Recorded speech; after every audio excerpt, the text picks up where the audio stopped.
Hello friend, आप देख रहे हैं टारगेट विद चंद्रा इंस्टीट्यूट। मैं हूं चंद्रभान। दोस्तों, जैसे कि हम लोग बात कर रहे थे विश्व के जो प्रादेशिक वायुमंडलीय क्षेत्र हैं उनकी बात कर रहे थे। मैंने बताया भी था कि अगर इस टॉपिक को आप कंप्लीट करते हैं पूरा, तो आपको पूरे वर्ल्ड की क्लाइमेट के बारे में एक बहुत ही अच्छी समझ बन जाएगी, जिसकी वजह से आप बहुत सारे प्रश्नों को हल कर पाएंगे। चाहे वो आपका पठारों से संबंधित हो, चाहे वो मरुस्थल से रिलेटेड हो, वर्षा से रिलेटेड हो, ठीक है, वहाँ की पर्वतीय क्षेत्रों से रिलेटेड हो, वहाँ की कृषि से संबंधित हो, वहाँ के उद्योगों से संबंधित हो। तो ऐसी कई सारी जानकारियाँ आपको इस टॉपिक से मिलने वाली हैं। ठीक है, मैं वीडियो को छोटा करके बना रहा हूँ, इसलिए कई पार्ट्स में जो है ये वीडियो आपको मिलेंगे। आज इस टॉपिक को हम लोग बात करने वाले हैं प्रादेशिक जो हम विभाजन कर रहे हैं विश्व का, उसमें से हम आज बात करेंगे यहाँ पर सवाना तुल्य जलवायु प्रदेश की और मरुस्थलीय जलवायु प्रदेश की। दोबारा मैं बताना चाहूँगा कि हमने इस तरह से जो है प्रादेशिक जलवायु क्षेत्रों को इस तरीके से 11 भागों में बांटा था, ये बांटा गया है। एक बार इसको पुनः आपको बता देता हूँ। जैसे 0 से 10 के बीच में विषुवतीय रेखीय जलवायु है। 10 से 30 के बीच में अगर हम पश्चिम साइड देखेंगे तो मरुस्थलीय, मध्य में सवाना या सूडान तुल्य, और पूर्वी साइड में आपका मानसूनी जलवायु है। 30 से 45 के मध्य में अगर देखेंगे तो पश्चिम में भूमध्य सागरीय जलवायु पाई जाती है। इसके बाद मध्य में स्टेपी तुल्य जलवायु है और पूर्व साइड में चीन तुल्य जलवायु पाई जाती है। 45 से 65 के बीच में पश्चिम में ब्रिटिश तुल्य है, मध्य में साइबेरिया तुल्य है और पूर्व में लॉरेंसिया तुल्य है। इसके बाद 65 से 90 के बीच में हम ध्रुवीय जलवायु को देखते हैं। हमने यहाँ पर पिछले वीडियो में विषुवत रेखीय जलवायु के बारे में और मानसूनी जलवायु के बारे में पढ़ लिया था। आज जो हमारा विषय है इस पे हम लोग सवाना या सूडान तुल्य जलवायु की बात करेंगे और साथ ही साथ मरुस्थलीय जलवायु की बात करेंगे। ये वीडियो बहुत इंपॉर्टेंट है, आपको बहुत सारी ऐसी जानकारी मिलेगी जिससे आप कभी भूलने वाले नहीं हैं, क्योंकि यहाँ पर हम कॉन्सेप्ट बेस्ड जो है स्टडी कर रहे हैं। इसलिए अगर आपका कॉन्सेप्ट क्लियर हो गया तो आप यहाँ पर जान पाएंगे कि किस तरह की कृषि जो है एक ही जगह की कृषि कई जगहों पर पाई जाती है विश्व में, क्योंकि हम वहाँ की जलवायु के बारे में पढ़ रहे हैं। हम यहाँ भी ये भी देखेंगे कि जो हमारे विश्व के सारे मरुस्थल हैं, आखिर उनके बनने का रीज़न क्या है। ये मरुस्थल एक विशेष क्षेत्र में, एक विशेष प्रदेश में ही क्यों पाए जाते हैं, इसकी बहुत ही अच्छी जानकारी आपको मिलने वाली है। तो बने रहिएगा वीडियो में। ठीक है, तो आइए हम लोग बात करते हैं। यहाँ पर आपने मैप देखा है। यहाँ पर मैप के बारे में मैं आपको बता दूँ कि यहाँ पर जो हम बात करेंगे सवाना तुल्य जलवायु की, तो सवाना तुल्य जलवायु में आपको ये जो कलर मिलेगा, ठीक है, बैंगनी रंग का जो कलर दिख रहा है।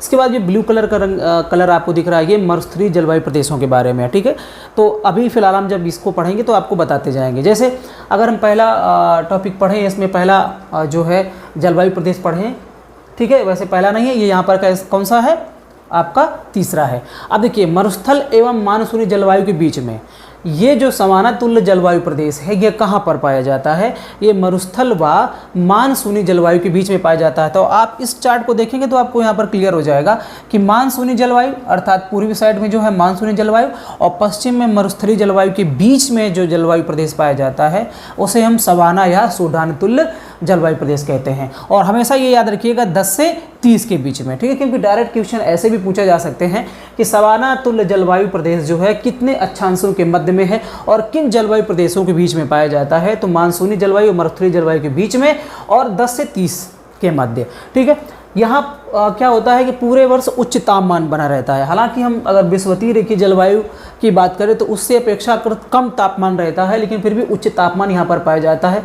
शीतकाल में सूर्य की किरणें कुछ तिरछी पड़ती हैं, जैसे हमने देखा था कि विषुवत रेखीय प्रदेशों में, जैसे विषुवत रेखीय प्रदेशों में 0 से 10 के बीच में देखा था कि लंबवत सीधी किरणें एकदम पड़ती हैं, लेकिन यहाँ पर कुछ किरणें जो है तिरछी पड़ती हैं। और यही एक वजह है कि यहाँ पर उच्च तापमान तो रहता है, लेकिन विषुवत रेखीय प्रदेश की अपेक्षाकृत यहाँ पर कम तापमान पाया जाता है। ठीक है, यहाँ की एक विशेषता और है कि विषुवतीय जलवायु से कुछ कम तापमान, इसलिए कुछ कम वर्षा, क्योंकि जब तापमान कम होगा तो वर्षा भी कम होगी। तापमान अधिक क्यों चाहिए होता है? क्योंकि जितना अधिक तापमान होगा हवाएं गर्म होकर के ऊपर की तरफ उठती हैं, और जब हवाएं गर्म होकर के ऊपर की तरफ उठती हैं तो अपने साथ बहुत सारी आर्द्रता को भी ले जाती हैं। अगर वो महासागरों के क्षेत्र में है या नदियों के क्षेत्र में है तो वो गर्म हवाएं जो है अपने साथ बहुत सारी आर्द्रता को अपने साथ ले जाती हैं, और वही आर्द्रता का जब संघनन होता है, जब वो संतृप्त हो जाती है तो बारिश के रूप में पृथ्वी पे गिरती है। ठीक है, तो यहाँ पर जब तापमान कम होगा तो बादल कम बनेंगे, और बादल कम बनेंगे तो बारिश भी अपेक्षाकृत विषुवत रेखीय प्रदेश की अपेक्षा कम होती है। इसका मतलब ये नहीं है कि बहुत ही कम होती है। ठीक है, यहाँ यही एक कारण है कि यहाँ पर घास स्थल व छोटे वृक्ष पाए जाते हैं। तो ये एक विशेषता है सवाना तुल्य या सूडान तुल्य जलवायु क्षेत्र की, कि यहाँ पर लंबी लंबी घासों के क्षेत्र होते हैं, पेड़ पौधे होते भी होते वो थोड़ा सा छोटे होते हैं, ठीक है।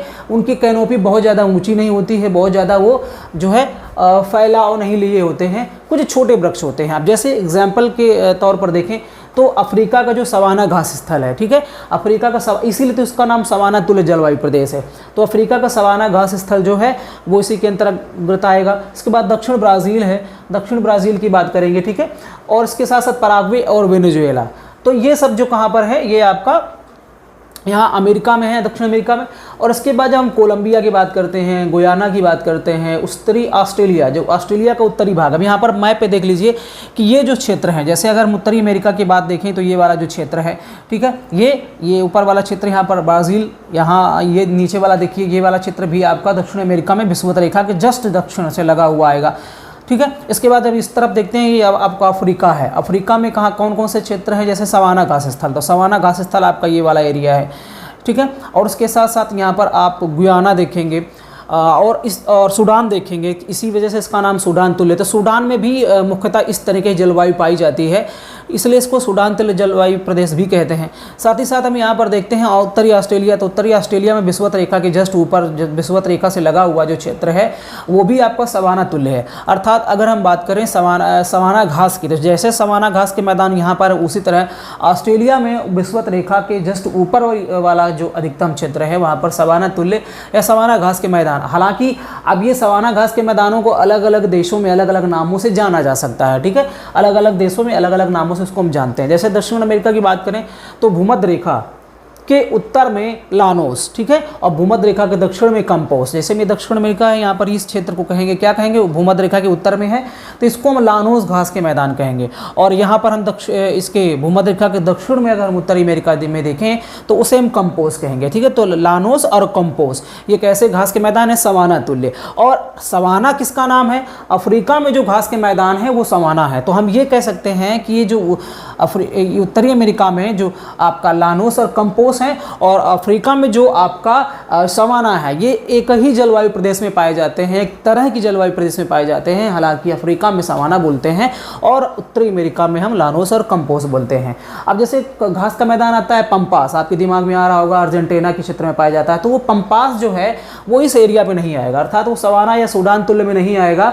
ये जो हम बता रहे हैं ये उष्णकटिबंधीय घास क्षेत्र के मैदान है, और जो पंपास है वो आपका शीतोष्णकटिबंधीय में आएगा, ठीक है। तो ये याद रखिए। यहाँ पर अगर हम इस क्षेत्र की सवाना तुल्य जलवायु प्रदेश के तापमान की बात करें तो यहाँ तापमान, औसत तापमान कितना पाया जाता है, यहाँ औसत तापमान की बात की जा रही है 24 से 27 डिग्री सेल्सियस, ठीक है। तो 24 से 27 डिग्री सेल्सियस जो है वो तापमान सवाना तुल्य जलवायु प्रदेश में पाया जाता है। ये दुनिया की कहीं पर भी इस क्षेत्र में हो, अर्थात 10 से 30 के बीच में और महाद्वीपों के बीच में 10 से 30 अक्षांश के मध्य में और महाद्वीपों के बीच में, अर्थात मानसून या जल मरुस्थली के बीच में आप पूरे विश्व में कहीं पर भी देख सकते हैं, वहाँ पर आपको सवाना तुल्य जलवायु प्रदेश देखने को मिलेगी। यहाँ वर्षा 100 से 150 सेंटीमीटर, जैसे हमने विषुवत रेखी जलवायु प्रदेश की बात की थी, वहाँ 200 सेंटीमीटर के करीब वर्षा होती है, उससे भी अधिक होती है। लेकिन यहाँ पर हम देखते हैं कि कुछ कम तापमान की वजह से यहाँ पर वर्षा 100 से 150 सेंटीमीटर होती है। चूँकि यहाँ घास के मैदान पाए जाते हैं, तो जहाँ घास के मैदान होंगे वहाँ पर पशुओं के लिए, मवेशियों के लिए चरने के लिए वो घास का इस्तेमाल होगा। और जब पशुओं का पशुपालन होगा तो वहाँ पर बहुत सारे छोटे छोटे जो हैं कृषि से संबंधित उद्योगों का विकास होगा, ठीक है। जैसे मक्का की खेती, जैसे हम अगर उत्तरी अमेरिका की बात करें तो उत्तरी अमेरिका में मक्का की खेती का उत्पादन जो है वो मुख्य रूप से मानवों के भोजन के लिए नहीं बल्कि पशुओं के भोजन के लिए किया जाता है। फिर उन पशुओं से दूध मिलता है, दूध के बहुत सारे उत्पादों का निर्माण किया जाता है। साथ ही साथ उन पशुओं का मांस भी जो है उसका भी उत्पादन किया जाता है, मांस भी बिकता है। तो इस तरीके से हम देखते हैं कि अब उस मांस का अगर हम निर्यात करेंगे तो कुछ बंदरगाह भी बनाने पड़ेंगे, ठीक है, और वहाँ पर जो है शहरीकरण की स्थिति शुरू होने लगती है, कृषि भी अच्छे तरीके से होती है। तो यहाँ हम देखते हैं कि इस घास स्थानों में जो है जनजातियाँ पाई जाती हैं जिन्हें हम चरवाहे कहते हैं। ये जो हैं मवेशियों को जो है चराने के लिए इन क्षेत्रों में ले जाते हैं। और अगर उदाहरण के तौर पर देखें तो जो मसाई जनजाति है इसका मुख्य काम क्या है, यही चरवाहे का काम करते हैं। ठीक है, तो ये हमने कुछ इंपॉर्टेंट जो है सवाना तुल्य या सूडान तुल्य जलवायु प्रदेशों के बारे में या उसकी विशेषताओं के बारे में हमने बात की, और वो विश्व में किस क्षेत्र पे स्थित है हमने उसकी भी बात की। अब आगे हम लोग बात करते हैं मरुस्थलीय जलवायु प्रदेशों के बारे में। ठीक है, इनकी क्या विशेषताएं हैं उसके बारे में देखते हैं। सबसे पहले तो आप इस चार्ट में देख लीजिए मरुस्थलीय जलवायु प्रदेश किस क्षेत्रों में स्थित है, तो 10 से 30 के बीच में ही है, लेकिन महाद्वीपों के पश्चिमी क्षेत्र में। ठीक है, तो दुनिया के किसी भी देश में अगर हम देखेंगे कि पश्चिमी क्षेत्र में ही ये मरुस्थलीय जलवायु प्रदेश हमें देखने को मिलते हैं। ठीक है, तो महाद्वीपों का पश्चिमी किनारा, महाद्वीपों का जो भी पश्चिमी किनारा हो, जैसे अब यहाँ पर जो ब्लू कलर हमने दिखाया हुआ है, जैसे अब ये उत्तरी अमेरिका है। ठीक है, सॉरी ये दक्षिणी अमेरिका है या ये उत्तरी अमेरिका। उत्तरी अमेरिका का पश्चिमी साइड में देखेंगे ये कैलिफोर्निया के पास का जो एरिया है, यहाँ पर हम देखते हैं कि यहाँ पर एक मरुस्थल पाया जा रहा है। यहाँ पर हम देखेंगे दक्षिण अमेरिका में, दक्षिण अमेरिका के पश्चिमी साइड में ही यहाँ पर ये अटाकामा मरुस्थल है। ठीक है, यहाँ पर मोजावे है, सोनोरन है, चिहुआ हुआ है, ये जो है उत्तरी अमेरिका के मरुस्थल हैं, जो कि आप देख रहे हैं पश्चिमी क्षेत्र में ही हैं। उसी प्रकार हम यहाँ देखेंगे अफ्रीका महाद्वीप में, तो अफ्रीका महाद्वीप में यहाँ पर जो ये मरुस्थल है, कालाहारी मरुस्थल है। इसके बाद इस तरफ देखेंगे तो मोस्टली यहाँ पर आपको दिख जरूर रहा होगा, लेकिन ये जो पूर्वी साइड है ये खाली रहता है कुछ। ठीक है, यहाँ पर सहारा मरुस्थल का क्षेत्र हम लोग देखते हैं। ठीक है, इसके पश्चात अगर हम एशिया की बात करेंगे तो एशिया में जो है यहाँ पर हम भारत में थार देखते हैं, थार मरुस्थल हो गया। इसके बाद हम अल नफद देखते हैं। ठीक है, हमद देखते हैं, और यहाँ पर ईरान में कुछ जो है मरुस्थल है उनको हम देखते हैं। तो सऊदी अरब, ईरान और भारत में ये वाला जो एरिया आपको दिखाई पड़ रहा है, ये अरब प्रायद्वीप में ये भी मरुस्थलीय क्षेत्र है। ठीक है, इसके पश्चात हम देखेंगे ऑस्ट्रेलिया में, तो ऑस्ट्रेलिया का भी जो पश्चिमी वाला एरिया है, जैसे ऑस्ट्रेलियन डिजर्ट भी बोलते हैं, गिब्सन डिजर्ट भी बोलते हैं, तो ये जो ग्रेट ऑस्ट्रेलियन डिजर्ट हैं ये भी हम ऑस्ट्रेलिया के पश्चिमी क्षेत्र पे ही देखते हैं। इसके क्या कारण हैं कि ये पश्चिमी क्षेत्र में ही ये जो है मरुस्थल पाए जाते हैं, उसके बारे में भी हम लोग अभी बात करेंगे।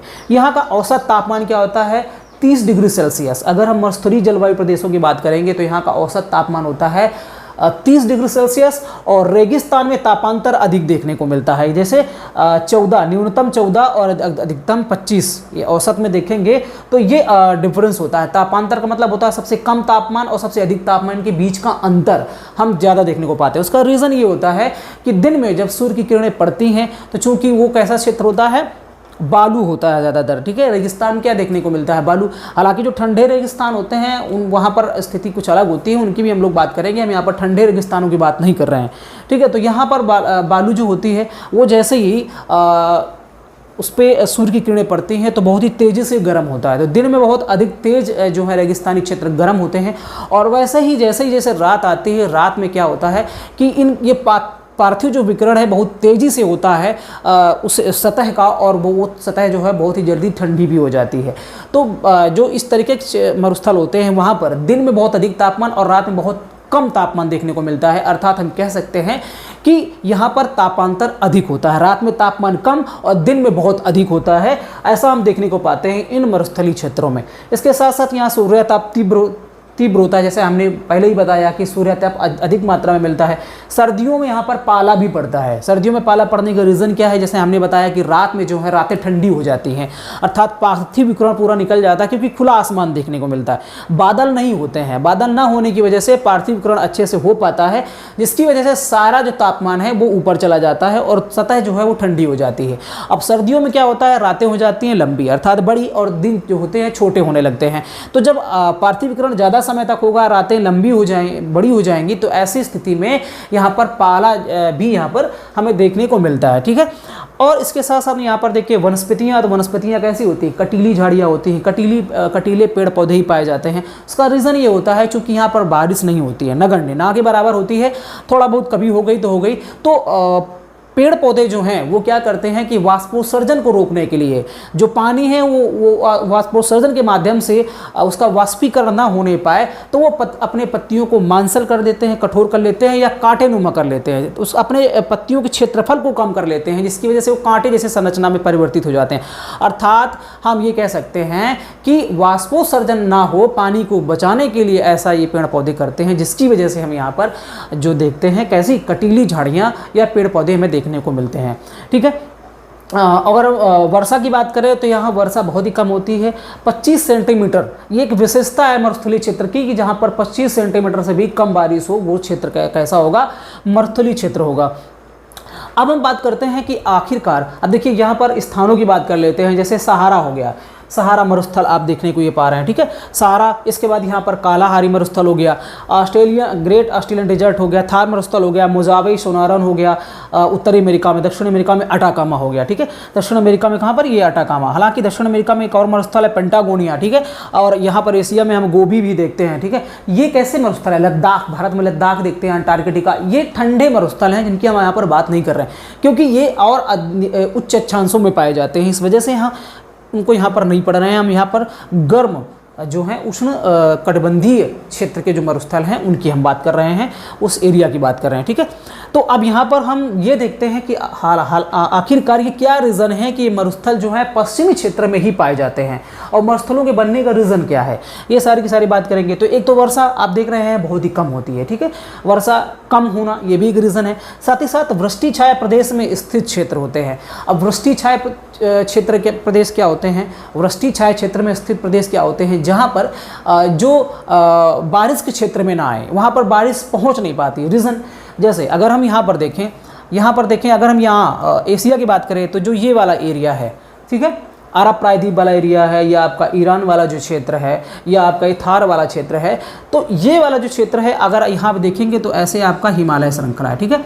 और हिमालय की श्रृंखला सिर्फ भारत में ही नहीं है, हिमालय की श्रृंखला जो है उसको हम देखते हैं कि दक्षिणी विस्तार भी लिए हुए है। अगर उत्तर में देखेंगे तो म्यांमार के साइड में अराकान युमा, और इसके साथ साथ अगर हम पाकिस्तान में देखेंगे तो सुलेमान, ठीक है, और इसके बाद अफगानिस्तान में किस नाम से है, हिंदू कुश। तो ये जो है दक्षिणी विस्तार भी लिए हुए चापाकार। तो जब ऊपर से जो ठंडी हवाएं हैं, या ऊपर से जो आपका जो है मौसम मानसून आएगा तो वो इस तरफ नहीं आ पाएगा। और साथ ही साथ अगर इस तरफ से मानसून आता है, ऐसे अगर मानसून आता है तो आपको पता है कि जब ऐसे एंटर करेगा मानसून तो यहाँ पर हम ये देखते हैं कि समुद्र के किनारे से, तटीय क्षेत्र से, ये जो है जो आपके महाद्वीप के बीच वाले क्षेत्र है वहाँ पर बारिश होते होते वहाँ उसकी मात्रा कम हो जाती है, अर्थात बादलों में आर्द्रता नहीं रह जाती है।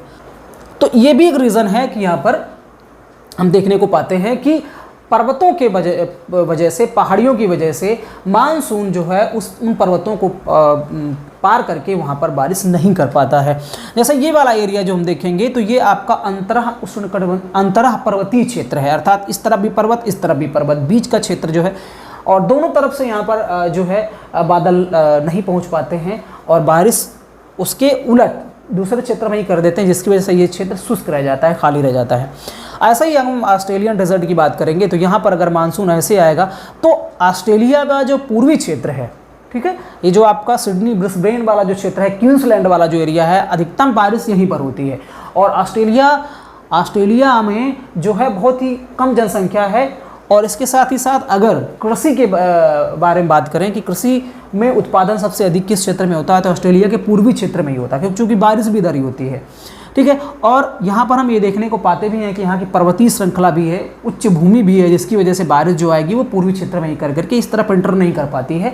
और यही वजह है कि ये वाला क्षेत्र जो है ये कैसा रह जाता है, ये शुष्क रह जाता है, यहाँ पर बारिश नहीं हो पाती, जिसकी वजह से मरुस्थलों का विकास होता है। तो ये वृष्टि छाया प्रदेश में हो गया। ऐसे ही अगर हम देखें, यहाँ पर देखते हैं, यहाँ अगर हम अफ्रीका में कालाहारी मरुस्थल की बात करें, ठीक है, तो कालाहारी मरुस्थल, अब यहाँ अगर अफ्रीका की बात करें तो यहाँ पर देखेंगे अफ्रीका का जो ये आपका हॉर्न ऑफ अफ्रीका है, यहाँ पर हाईलैंड्स, उच्च भूमियाँ पाई जाती हैं। उच्च भूमियों का मतलब क्या होता है, जहाँ ऊंचाई अधिक हो, पर्वत तो ना हो लेकिन ऊंचाई हो, तो इस वजह से यहाँ पर भी बारिश नहीं हो पाती है, ठीक है। और यहाँ पर देखेंगे इस वाले क्षेत्र में अफ्रीका का कालाहारी मरुस्थल, तो जब मानसूनी जलवायु ऐसे आएगी, जब बादल जब ऐसे आएंगे तो यहाँ पर ड्रंकन्सबर्ग पर्वत श्रेणी है, ड्रंकन्सबर्ग पर्वत श्रेणी से टकरा करके बारिश वहीं पर हो जाती है, उसके पूर्व साइड में हो जाती है, पश्चिम में एंटर नहीं कर पाती है। तो ये क्षेत्र कैसा हो गया, वृष्टि छाया प्रदेश में हो गया ये, ठीक है, वृष्टि छाया क्षेत्र में ये पाया गया, इसकी वजह से यहाँ बारिश नहीं पाती थी, ये भी एक रीज़न है इसका। ऐसे ही यहाँ पर हम देखते हैं, ठीक है, आपका दक्षिण अमेरिका में, और यही स्थिति हम उत्तरी अमेरिका में भी देखते हैं। यहाँ पर अपलेशियन पर्वत श्रृंखला है, यहाँ पर एंडीज पर्वत श्रृंखला है, ये बीच में पड़ जाता है, जिसकी वजह से यहाँ पर भी बारिश नहीं हो पाती है। इसी तरह यहाँ पर हम देखते हैं कि एंडीज़ पर्वत श्रृंखला जो है वो यहाँ पर पाई जाती है और एंडीज़ के जस्ट पूर्व में जो है ये मरुस्थल विकसित हुआ अटाकामा, जहाँ पर बारिश नहीं हो पाती। तो ये क्षेत्र जो है वृष्टि छाया प्रदेश में पाए जाते हैं। आई होप ये समझ में आया होगा कि वृष्टि छाया प्रदेश क्या होते हैं, ठीक है। इसके बाद में देखते हैं यहाँ सापेक्षिक आर्द्रता कम होती है। सापेक्षिक आर्द्रता की वजह से भी यहाँ पर बारिश नहीं हो पाती, ठीक है। मध्य अक्षांशों के चक्रवातों का ना आना वर्षा ना होने का कारण है। अर्थात मध्य अक्षांश, जो मध्य अक्षांश हैं वहाँ पर जो भी चक्रवात बनते हैं तो चक्रवाती वर्षा भी नहीं हो पाती, क्योंकि चक्रवात वहाँ तक पहुँच ही नहीं पाते। अगर यहाँ कोई चक्रवात बना तो ना इस तरफ जाते जाते क्या होगा कि उसमें जो उसके बादलों में जो बारिश होगी, आर्द्रता होगी, वो कम हो जाएगी। अगर इस तरफ जाता है तो यहाँ पर भी बारिश नहीं हो पाएगी। तो हम देखते हैं कि मध्य अक्षांशों में जो चक्रवात बनते हैं वो भी वहाँ तक पहुँच नहीं पाते हैं, और पहुँचते भी हैं तो ना के बराबर वहाँ पर बारिश करते हैं। ये भी एक रीज़न है। और ITCZ का प्रभाव नहीं होता है, क्योंकि विषुवत रेखा से दूर है थोड़ा सा, ठीक है, विषुवत रेखा से दूर है, इसलिए यहाँ ITCZ का भी विकास नहीं हो पाता है सही से। तो ये भी एक वजह है कि यहाँ जो है बारिश नहीं हो पाती। इसका भी प्रभाव हमें देखने को मिलता है। अब इसका मतलब ये नहीं है कि थोड़ा भी बहुत बारिश नहीं होती। जैसे बहुत सारे लोगों के दिमाग में आएगा कि मरुस्थल में क्या बिल्कुल बारिश नहीं होती? नहीं, बारिश होती है, लेकिन अपेक्षाकृत बहुत कम बारिश होती है, ठीक है, ये चीज़ याद रखिएगा। अब यहाँ पर एक और रीज़न है कि पूर्वी तट से हवाएं पहुँचने से पहले ही जो है नमी को वर्षा के रूप में त्याग कर देती हैं। तो पूर्वी तट से अगर हम किसी भी क्षेत्र से देखें, इस तरफ से पूर्वी तट से देखें, तो जो है बादल जो है वो अपनी नमी छोड़ देंगे, यहाँ पहुँचते पहुँचते बारिश ना के बराबर हो जाएगी। इधर से अगर बादल चलेंगे तो भी यहाँ पर बारिश करते करते जाएंगे तो यहाँ पर आर्द्रता उसमें कम रह जाएगी। इसी तरह हम हर जगह देखते हैं कि पूर्वी तट से हवाएं जब चलती हैं तो अपने साथ जो नमी लेकर के चलती हैं उनमें जो आर्द्रता होती है वो पहले ही उसका त्याग कर देती हैं। वहाँ पहुँचते पहुँचते जो है बारिश ना के बराबर रह जाती है, ठीक है। एक तो ये रीज़न है। साथ ही साथ प्रतिचक्रवाती दशाएं भी यहाँ पर बन जाती हैं। प्रतिचक्रवाती दशाएं का क्या है? जहाँ पर हम देखेंगे कि उच्च वायुदाब के उच्च वायुदाब केंद्र में होता है, उसके बाहर निम्न वायुदाब क्षेत्र स्थित हो जाता है। ठंडी हवाएं ऊपर स्थित हो जाती है, गर्म हवाएं नीचे हो जाती हैं। तो आपको पता है कि बारिश कैसे होती है? जब गर्म हवाएं हैं जब वो ऊपर उठेंगी और धीरे धीरे जब ऊपर होकर के ठंडी होंगी जा करके, तभी वो बारिश करती हैं। ऊपर बादल बनेंगे जा करके, फिर उनमें संघनन होगा तभी। लेकिन यहाँ उल्टा दशाएं उत्पन्न हो जाती हैं, अर्थात ये मौसम साफ रहता है और आपको पता है कि हवाएं जो है उच्च दाब से निम्न वायुदाब की तरफ चलती हैं। तो जब उच्च वायुदाब ऊपर और निम्न वायुदाब नीचे हो जाता है तो ऐसी स्थिति में हवाएं ऊपर से नीचे की तरफ बैठने लगती हैं। और बारिश होने के लिए हवाओं का ऊपर उठना जरूरी है, ठीक है। बारिश होने के लिए क्या जरूरी है कि हवाएं ऊपर की तरफ उठनी चाहिए, तभी वो ठंडी होंगी, तभी उनमें जो आर्द्रता होंगी वो बादल बनेंगे, और तभी वो जब ठंडी होंगी, संघनन होगा, तभी वो बारिश करेंगी। लेकिन हवाएं अगर ऊपर से नीचे की तरफ बैठ रही हैं, अर्थात उच्च वायुदाब ऊपर और निम्न वायुदाब नीचे स्थित है, तो ऐसी स्थिति में बारिश बिल्कुल नहीं होगी और आसमान साफ रहेगा। प्रतिचक्रवाती दशाएं उत्पन्न हो जाएंगी, जिसकी वजह से भी यहाँ पर बारिश नहीं देखने को मिलती है। एक और इम्पॉर्टेंट जो है इसका एक कारक हो सकता है ठंडी जलधाराएं। हम देखेंगे कि महाद्वीपों के पश्चिमी क्षेत्र में ही जो है वो ठंडी जलधाराएं देखने को मिलती हैं, जिसकी वजह से क्या होता है कि वहाँ पर वाष्पीकरण नहीं होता है, वहाँ संघनन नहीं हो पाता है, और वहाँ पर जो है समहनी वर्षा की जो हम स्थिति देख सकते थे वो नहीं हो पाती, अर्थात समहनी वर्षा नहीं हो पाती है। ये भी एक रीज़न है कि यहाँ पर मरुस्थल बन जाते हैं। जैसे एग्जाम्पल के तौर पर देखें, अगर हम ऑस्ट्रेलिया को देखें तो ऑस्ट्रेलिया पे इस ऐसे जो है एक धारा चलती है, इसको हम बोलते हैं पश्चिमी ऑस्ट्रेलियन ठंडी जलधारा। ये जलधारा जब ऐसे निकलेगी तो इस क्षेत्र के पानी को ठंडा कर देगी। जब ठंडा कर देगी तो यहाँ वाष्पीकरण नहीं होगा, ठीक है, यहाँ संवहन की क्रिया नहीं हो पाएगी, जिसकी वजह से इस एरिया में बारिश नहीं होती है और ये मरुस्थल यहाँ पर बन जाते हैं। ऐसे ही अगर हम यहाँ पर देखें, ठीक है, ये वाली स्थिति, यहाँ सोमालिया की जलधारा पाई जाती है, ठंडी जलधारा है। सोमालिया जलधारा ऐसे जाती है, तो ये ठंडी जलधारा है, जिसकी वजह से यहाँ पर भी क्या होता है कि मरुस्थल बन जाते हैं। ऐसे ही अगर हम यहाँ पर देखें अफ्रीका के पश्चिमी तट पर, तो यहाँ पर बेंगुला की धारा, कौन सी? बेंगुला की धारा ठंडी जलधारा है, जो कि हम कहेंगे अटलांटिक महासागर के दक्षिणी क्षेत्र में और अफ्रीका के पश्चिमी क्षेत्र में चलती है, ठीक है, ध्रुवों से ऐसे निम्न अक्षांशों की तरफ। तो ये बेंगुला की ठंडी जलधारा जब ऐसे जाएगी तो इस जगह के जल को वो कैसा करेगी? ठंडा कर देगी, जिसकी वजह से यहाँ संवहन की क्रिया नहीं हो पाएगी, वाष्पीकरण नहीं हो पाएगा और इस क्षेत्र में बारिश नहीं हो पाएगी। ऐसे ही अगर हम यहाँ देखें, ठीक है, तो यहाँ आपको पता होगा कि ऐसे उत्तरी अटलांटिक महासागर में हम देखेंगे कि अफ्रीका के उत्तर पश्चिमी क्षेत्र में कनारी जो ठंडी जलधारा है वो आती है और ये ठंडी जलधारा होती है, तो इस एरिया के जल को वो कैसा करेगी, ठंडा कर देगी, जिसकी वजह से ये वाला एरिया बारिश से अछूता रह जाएगा, बारिश नहीं होगी और यहाँ पर मरुस्थल हमें देखने को मिलते हैं। ऐसे ही अगर हम यहाँ देखें दक्षिण अमेरिका में, तो दक्षिण अमेरिका में ऐसे एक ठंडी जलधारा चलती है जिसे हम पेरू या हम्बोल्ट की जलधारा कहते हैं। ठीक है, क्या बोलते हैं, पेरू या हम्बोल्ट की जलधारा कहते हैं। और ये ठंडी जलधारा होती है, तो इस एरिया पे क्या करेगी, इस एरिया, अब इसका असर जो है यहाँ पर पेंटागोनिया मरुस्थल भी देखने को मिलता है और इसका असर हमें अटाकामा मरुस्थल में भी देखने को मिलता है। इसके निर्माण में भी इसका योगदान होता है। अटाकामा विश्व का सबसे शुष्क मरुस्थल है। ठीक है, जानते रहिए अटाकामा क्या है, विश्व का सबसे शुष्क मरुस्थल है। ये कहां पर है, दक्षिणी अमेरिका के पश्चिमी क्षेत्र में। तो यहां पर जो पेरू और हम्बोल्ट की जलधारा चल रही है, ये भी क्या करेगी, वही कार्य करेगी कि यहां के जल को ठंडा कर देगी अपेक्षाकृत, और यहां पर जो है वाष्पीकरण या संवहन की क्रिया नहीं हो पाएगी, बादलों का निर्माण नहीं हो पाएगा और इसकी वजह से यहां पर बारिश नहीं होगी, मरुस्थलों का विकास होगा। ऐसा ही हम अगर उत्तरी अमेरिका की बात करें, तो यहां पर जो है कैलिफोर्निया की ठंडी जलधारा चलती है और कैलिफोर्निया की ठंडी जलधारा का भी यही काम होगा कि वो इस क्षेत्र में संवहनीय वर्षा नहीं होने देगा और ये पश्चिमी क्षेत्र जो है बिना बारिश के रह जाएगा, जिसकी वजह से यहाँ पर मरुस्थलों के विकास होगा या मरुस्थलों के विकास में ये सहायक होगी। तो यहाँ पर ठंडी जलधारा एकमात्र कारण हो सकता है, सारे कारण यही नहीं है। जहाँ जितने सारे हमने कारण बताए, ये कई सारे कारक मिल करके यहाँ पर मरुस्थलों का निर्माण करते हैं, जैसे कि ठंडी जलधारा उसमें से एक कारण हो गया, पृष्ठीय छाया क्षेत्र में स्थित होने की वजह से हो गया, पश्चिमी क्षेत्र जो है पूर्वा पवनें चलती हैं जो अपने साथ आर्द्रता लेकर के चलती हैं, वो बारिश करते हुए जब महाद्वीपों के पश्चिमी क्षेत्र तक पहुंचती हैं तब तक उनमें आर्द्रता नहीं रह जाती है, बादलों में पानी नहीं रह जाता है, इसलिए बारिश नहीं होती है। ये भी एक रीज़न है। प्रतिचक्रवाती दशाएं उत्पन्न हो जाती है, ये भी एक रीज़न है। तो ऐसे कई सारे रीज़न हैं जिसकी वजह से महाद्वीपों का जो पश्चिमी क्षेत्र है वहाँ बारिश नहीं हो पाती है या नगण्य होती है, ना के बराबर होती है, जिसकी वजह से यहाँ पर मरुस्थलों का विकास होता है। तो दोस्तों मैंने यहाँ पर सवाना तुल्य जलवायु प्रदेश और मरुस्थलीय जलवायु प्रदेशों के बारे में बात की, अर्थात ये दोनों टॉपिक जो हैं क्लियर हो गए हैं। अगले टॉपिक में हम लोग बात करने वाले हैं चीन तुल्य स्टेपी तुल्य जलवायु के बारे में, जो कि 30 से 45 के मध्य में है। ठीक है, तो ये वीडियो आपको कैसा लगा आप कमेंट करके जरूर बताइए। वीडियो देखने के लिए आपको बहुत बहुत धन्यवाद। Thank you.